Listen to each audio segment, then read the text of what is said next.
ক্যারিয়ারের অন্যতম সেরা সময় কাটাচ্ছেন মেহজাবিন চৌধুরী। গত বছর প্রিয় মালতী দিয়ে বড় পর্দায় তার অভিষেকটাও হয়েছে মনে রাখার মতো। সিনেমায় অভিষেক, বিয়ে, এরপর স্বামী আদনান আল রাজীবের কান উৎসবে বিশেষ স্বীকৃতি মিলিয়ে দারুণ সময় যাচ্ছে তার।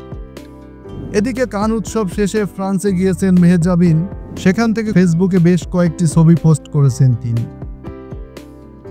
ছবিতে দেখা গেছে মেহজাবিন গিয়েছিলেন প্রখ্যাত লুভর জাদুঘরে। সেখানে তোলা বেশ কয়েকটি ছবি পোস্ট করে লিখেছেন লুভর অ্যান্ড লাভ। ভালোবাসার শহরে তোলা অভিনেত্রীর ছবিগুলো বেশ পছন্দ করছেন তার ভক্ত অনুসারীরা। এ পর্যন্ত ছবিগুলোতে প্রতিক্রিয়া এসেছে লাখেরও উপরে। গত 23 মে মেরিল প্রথম আলো পুরস্কারের 26তম আসরে প্রিয় মালতী সিনেমার জন্য জোড়া পুরস্কার জিতেছেন তিনি। সমালোচক ও তারকা জরিপ 2 বিভাগেই হয়েছেন সেরা অভিনেত্রী। মেহজাবিনের স্বামী আদনান আল রাজীবের স্বল্পদৈর্ঘ্য সিনেমা আলী এবার জায়গা করে নিয়েছে কান চলচ্চিত্র উৎসবের স্বল্পদৈর্ঘ্য শাখার মূল প্রতিযোগিতা বিভাগে।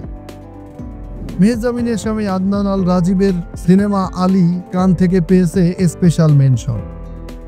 কান উৎসব শেষ হওয়ার পর ফ্রান্সে উড়ে যান মেহজাবিন। প্রিয় মালতী ছাড়াও মেহজাবিনের আরেকটি সিনেমা সাবা বিদেশের উৎসবে প্রশংসিত হয়েছে। সিনেমাটি চলতি বছরই দেশের প্রেক্ষাগৃহে মুক্তি পাওয়ার কথা, তবে এবারের ঈদে মেহজাবিনের নতুন কোনো কন্টেন্ট মুক্তি পায়নি। তবে মেহজাবিনের দারুণ লুকের এই ছবিগুলো ভক্তদের মনে অনেক আশা জাগিয়েছে।